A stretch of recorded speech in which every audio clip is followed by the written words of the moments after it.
Have you ever wondered how a massive, fractured land, torn apart by war, with totally different languages and even different kinds of money, could become one of the world's oldest, most continuous civilizations? Well, it's an absolutely incredible story of raw ambition, power, and the surprising importance of just getting everyone on the same page.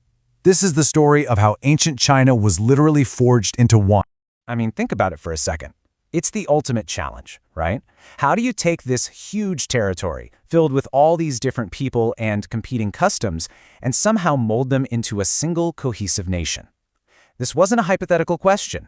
This was the exact massive problem staring ancient China right in the face.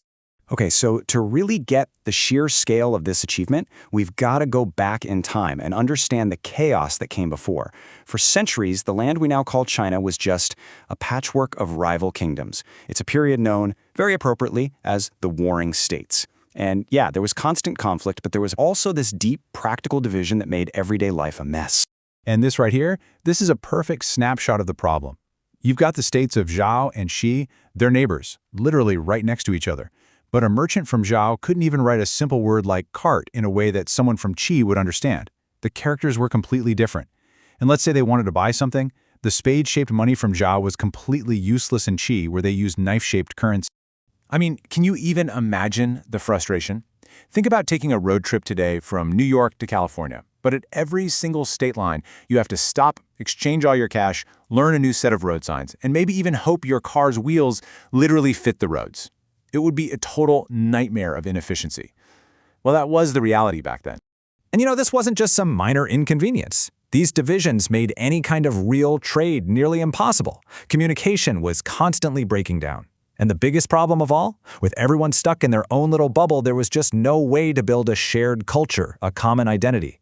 But then, into all of this chaos, steps one of the most formidable figures in all of history. A leader who wasn't just interested in winning the war, he wanted to end the very idea of division itself. His name was Qin Shi Huang, and after conquering every single one of the other states, he declared himself the first emperor of China. And his solution to the chaos? Oh, it was anything but subtle. It was a sweeping, top-down command. His plan was radical and absolute. Standardize everything. From the words you write to the wheels on your cart, it was all going to be the same. And really, this one powerful quote says it all. It perfectly captures his entire philosophy. It wasn't enough to just rule over a collection of separate states. No, he envisioned a single, unified entity, a concept of China, where one had never really existed before. All under heaven shall be one. Wow. So the big question is, how on earth did he actually pull this off? Well, he focused his efforts on three core pillars of society, the very things that had kept all those states divided for so long. This whole massive project became known as the Great Standardization. When you break it down, it was a pretty brilliant three-step plan to totally re-engineer an entire civilization. Step 1, force everyone to write the same way. Step 2, make everyone spend the same money. And step 3, make sure everyone measures things in exactly the same way. Simple, but so powerful. Okay, let's start with the writing, because this was just radical. So before, you had this total mess of countless complex ways to write a simple word like horse. Qin Shi Huang abolished all of them. Gone. He mandated a single, streamlined script called the Small Seal Script, and just like that, an imperial order could be sent to any corner of the empire and it would be understood. And the impact of this? It was absolutely fundamental. One single script. It became the administrative and cultural glue that would hold this massive new empire together.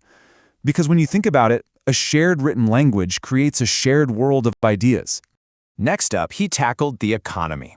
He just swept away the entire chaotic mess of spade coins, knife money, and all those other weird regional currencies. He replaced the whole shebang with one coin, the Ban Liang coin. It was super practical, round with a square hole so you could string them together, but most importantly, it was the only legal tender. A truly national economy was now actually possible. So when you step back and look at it all together, man, the scope of this change was just breathtaking. In every single pillar of daily life, from writing to commerce to something as basic as making sure all cart axle widths were the same, the first emperor replaced pure chaos with absolute enforced unity. But look, this isn't just some dusty old history lesson, right? The decisions made by this one emperor over 2,000 years ago had consequences that have rippled through time and directly shaped the world we live in today. And what's so wild is that the Qin Dynasty itself, it was actually super short-lived, but the standards he put in place were so effective, so powerful, that the very next dynasty, the Han, just kept them, and the dynasty after that, and the one after that. This system of unity became the very foundation of Chinese civilization, an unbroken thread that runs right up to the present day. So here it is. This is the crucial point, the big takeaway from all of this. Standardizing money and Axelwitz was about efficiency, for sure. But standardizing the writing? Oh, that was about something so much deeper. It was a deliberate, powerful act of nation building. It created a shared cultural framework so strong that it has lasted for thousands of years. And all this leaves us with a pretty heavy final question, doesn't it? Let's be clear, Qin Shi Huang was a tyrant. His methods were brutal and unforgiving.